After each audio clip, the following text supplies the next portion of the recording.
Hello viewers, నేను Rohan. Welcome to social post.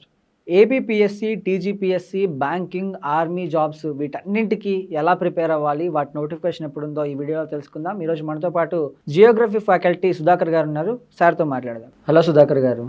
Hello. ఇప్పుడు APPSC, TGPSC, banking jobs, army jobs, ఇన్ని jobs పడుతున్నాయి కదా, వీటన్నింటికి కలిపి ఒకేసారి ఎలా ప్రిపేర్ అవ్వాలండి? ఈ అన్నింటికి ఎగ్జామ్స్కి ప్రిపేర్ అవ్వాలంటే మెయిన్ సోర్స్గా జనరల్ స్టడీస్ అనే పేపర్ ఉంటుంది. జనరల్ స్టడీస్ పేపర్ అనేది అన్నిటికీ కామన్ పేపర్ ఉంటుంది. సో జనరల్ స్టడీస్లో దాదాపు 13 నుంచి 14 సబ్జెక్టులు ఉంటాయి. ప్రతి సబ్జెక్ట్కి ఈక్వల్గా మార్కులు ఉంటాయి కనుక సో జనరల్ స్టడీస్ పేపర్ అనేది ప్రిపేర్ అవుతే అన్ని కాంపిటేటివ్ ఎగ్జామ్స్కి అనేది యూజ్ అవుతుంది. సో స్టేట్ ఎగ్జామ్స్కి కానీ, సెంట్రల్ ఎగ్జామ్స్ కానీ, బ్యాంకింగ్ కానీ, ఆర్ఆర్బి కానీ, ఎన్టీపీసీ కానీ, సో ఈ అన్ని ఎగ్జామ్స్కి జనరల్ స్టడీస్ అనేది కామన్గా ఉంటుంది. అందులోనే ఆర్థమెటిక్ వస్తుంది, రీజనింగ్ వస్తుంది, అలాగే జనరల్ స్టడీస్లలో జాగ్రఫీ, హిస్టరీ, పాలిటీ, అలాగే సైన్స్ సబ్జెక్టులు వస్తాయి కనుక సో జనరల్ స్టడీస్ పేపర్ మీద ఎక్కువ ఫోకస్ చేయాల్సి ఉంటుంది. అలాగే మనం రిమైనింగ్ కాంపిటేటివ్ ఎగ్జామ్స్లో చూసినట్లయితే అన్ని సబ్జెక్టులలో జనరల్ స్టడీస్ పేపర్ని ఎక్కువ స్కోరింగ్ చేస్తూ ఉంటారు.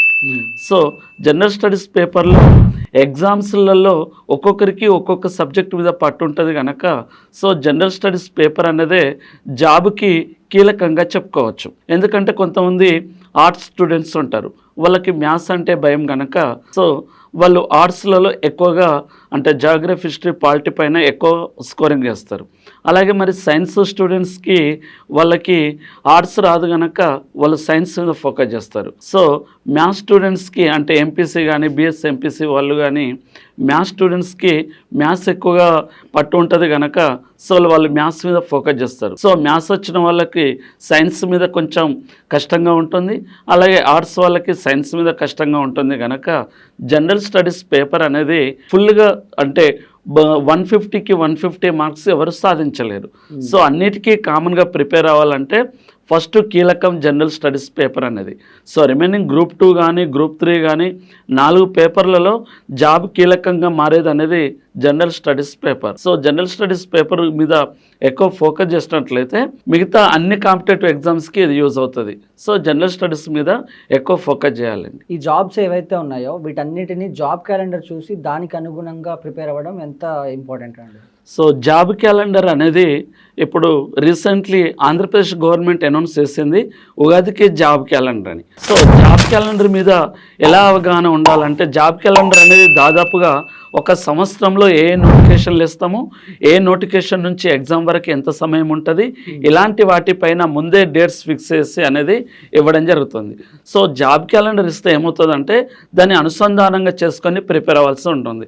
ఫర్ ఎగ్జాంపుల్ ఒక నెలలో so for example next June నెలలో గ్రూప్ 2 నోటిఫికేషన్ ఉన్నది. సో దాన్ని ఎగ్జామ్ ఆగస్టులో ఉంటుంది. అలాగే సెప్టెంబర్లో కానిస్టేబుల్ ఎగ్జామ్ నోటిఫికేషన్ ఉంది అనుకుందాం. సో డిసెంబర్లో ఎగ్జామ్ ఉన్నది అని జాబ్ క్యాలెండర్లో ఇలా డేట్స్ ఫిక్స్ చేస్తారు. సో కొద్ది రోజులు అటు ఇటు అని ఈ మంత్లో నోటిఫికేషన్ ఉంటుందని జాబ్ క్యాలెండర్ రిలీజ్ చేస్తారు.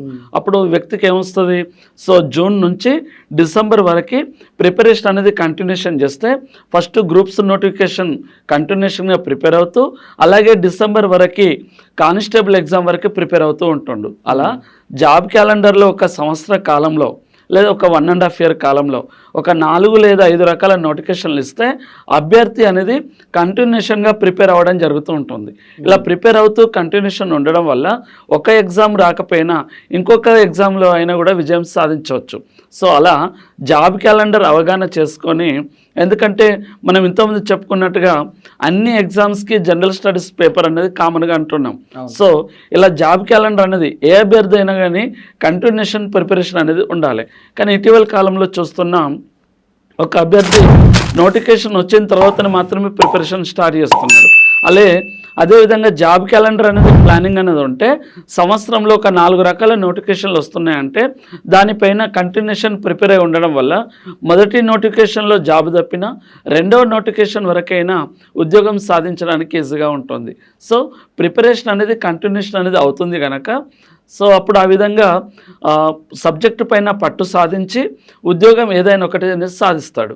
సో అందుకనే జాబ్ క్యాలెండర్ అనేది విడుదల మీద చేయాలని చాలామంది అభ్యర్థులు కోరుకుంటున్నారు. అలాగే జాబ్ క్యాలెండర్ బేస్ చేసుకొని 1 సంవత్సరం నుంచి 2 సంవత్సరాల కాలంలో ఖచ్చితంగా ప్రిపరేషన్ అనేది ఒక ఫ్లోలో ఉంచుకొని అప్పుడు ఉద్యోగానికి పట్టు సాధించడానికి అభ్యర్థికి అనుకూలంగా ఉంటుంది. అందుకనే జాబ్ క్యాలెండర్ అనేది ఎక్కువగా విజయం సాధించడానికి దోహదపడుతుంది. ఇప్పుడు ఫర్ ఎగ్జాంపుల్ చూసినట్లయితే సెంట్రల్ ఎగ్జామ్స్లో 1 ఇయర్ అంటే ఎస్ఎస్సి కానీ, జీడీ కానీ, రైల్వే ఎగ్జామ్స్ కానీ ఈ జాబ్ క్యాలెండర్లు అనేది ఉంటున్నది. మరి ఈ జాబ్ క్యాలెండర్ని ప్రిపరేషన్ బట్టి ఈసారి కాకపోయినా నెక్స్ట్ టైర్ అంటే టైర్ 1, టైర్ 2 ఎగ్జామ్స్ లాంటివి. సో టైర్ 1 ఎగ్జామ్లో ఫెయిల్యూర్ అయినా టైర్ 2 ఎగ్జామ్స్ వరకు ఎలా ప్రిపరేషన్ అనేది టైం పీరియడ్ అనేది ఉండడం జరుగుతుంది. ఆ టైం పీరియడ్లో ఎన్ని సబ్జెక్టులు ప్రిపరేషన్ కావాలి, ఏ విధంగా ఎగ్జామ్స్ ప్రాక్టీస్ చేయాలి, సబ్జెక్ట్ను ఓరియంటేషన్లో ఏ లెవెల్లో చదవాలి అనేది అభ్యర్థి అనేది ప్లాన్ చేసుకోవడానికి అనుకూలంగా ఉంటుంది. సో ఆ విధంగా జాబ్ క్యాలెండర్ అనే దాన్ని బట్టే అభ్యర్థి ప్రిపరేషన్ అనేది కొనసాగుతుంది. థ్యాంక్ యూ అండి, థ్యాంక్ యూ సో మచ్.